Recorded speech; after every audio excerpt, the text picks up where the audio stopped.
பாகிஸ்தான் ஏவுகணைகளை துவம்சம் செய்த சுதர்ஷன் சக்ரா. இந்தியா கைவசம் இருக்கும் அது என்ன சுதர்ஷன் சக்ரா தெரியுமா? பஹல்காம் தாக்குதலுக்கு பதிலடியாக ஆபரேஷன் சிந்தூர் என பாகிஸ்தானை துவம்சம் செய்தது இந்தியா. அதற்கு பதிலடியாக ஜம்மு உள்ளிட்ட பல்வேறு இடங்களில் பாகிஸ்தான் ட்ரோன் தாக்குதலை நடத்த முயன்றது. அதாவது அவந்திபுரா, ஸ்ரீநகர், ஜம்மு, பத்தான்கோட், அமிர்தசரஸ், கபூர்தலா, ஜலந்தர், லூதியானா, ஆதம்பூர், பட்டிண்டா, சண்டிகர், நல், பலோடி, உத்தர்லாய் மற்றும் பூஜ் ஆகிய இடங்களை குறிவைக்க முயன்றது. இதனை S-400 என்ற பாதுகாப்பு அமைப்பு முறியடித்தது. கிட்டத்தட்ட 35 நிமிடங்கள் பாகிஸ்தான் ட்ரோன் தாக்குதல் நடத்த முயன்றதாக தெரிகிறது. அதனை அனைத்தையும் இந்தியா S-400 என்ற பாதுகாப்பு அமைப்பு மூலம் கச்சிதமாக சுட்டு வீழ்த்தியுள்ளது. 16 ட்ரோன்களையும் 2 ஏவுகணைகளையும் இந்தியா இடைமறித்தது. இதற்கு பின்னணியில் இருந்த S-400 என்ற பாதுகாப்பு அமைப்பு பற்றி உலகமே வியந்து பார்க்கும் வகையில் சில தகவல் வெளியாகியுள்ளது. இந்து கடவுள் விஷ்ணுவின் கைகளில் எப்போதும் ஒரு சக்கரம் சுழன்று கொண்டு இருக்கும். அதன் பெயர்தான் சுதர்சன சக்கரம். எதிரிகள் எங்கிருந்தாலும் சென்று அழித்துவிட்டு விஷ்ணுவின் கைகளில் திரும்பும் அந்த சக்கரம்.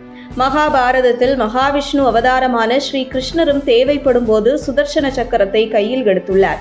அதேபோல் நமது பாரத நாட்டின் பாதுகாப்புக்கு பெருமளவில் கை கொடுத்து வருகிறது S-400 எனும் ஏவுகணை எதிர்ப்பு சாதனம். இந்த முறை இந்தியா தனது S-400 வான் பாதுகாப்பு அமைப்பை முதல் முறையாக பாகிஸ்தானுக்கு எதிராக பயன்படுத்தியது என்பது குறிப்பிடத்தக்கது. ரஷ்யாவிடமிருந்து இந்தியா பெற்ற S-400 வான் பாதுகாப்பு அமைப்பானது உலகிலேயே மிகவும் மேம்பட்ட வான்வழி பாதுகாப்பு தொழில்நுட்பங்களில் ஒன்றாகும்.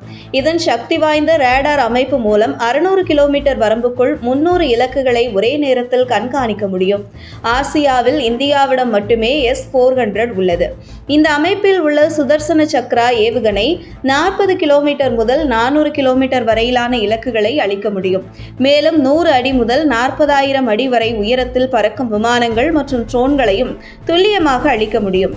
இதன் மூலம் பரந்த வான் எல்லையை கூட மிகவும் பாதுகாப்பானதாக உறுதி செய்ய முடியும். இதன் மூலம் ஒரே நேரத்தில் பல்வேறு இலக்குகளை, உதாரணமாக போர் விமானங்கள், குரூஸ் ஏவுகணைகள், பாலிஸ்டிக் ஏவுகணைகள் போன்றவற்றை பல்வேறு தூரம் மற்றும் உயரத்தில் இருக்கும்போது கூட ஒரே நேரத்தில் தாக்கி தகர்க்க முடியும். ஒரே நேரத்தில் 36 ஏவுகணைகளையும் தொடர்ந்து 72 ஏவுகணைகளையும் அடுத்தடுத்து சுடும் திறன் கொண்டுள்ளது.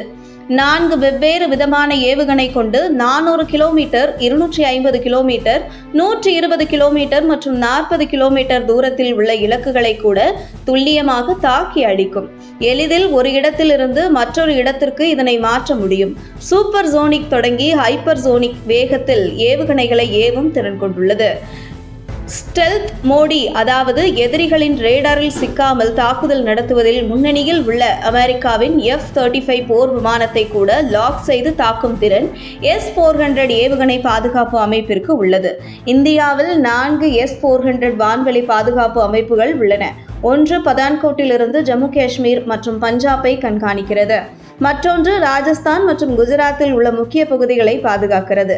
இந்தியாவில் S-400 வான் பாதுகாப்பு அமைப்பு ஆயுதப்படைகளால் சுதர்ஷன் சக்ரா என்று அழைக்கப்படுகிறது. உங்கள் தின சேவல்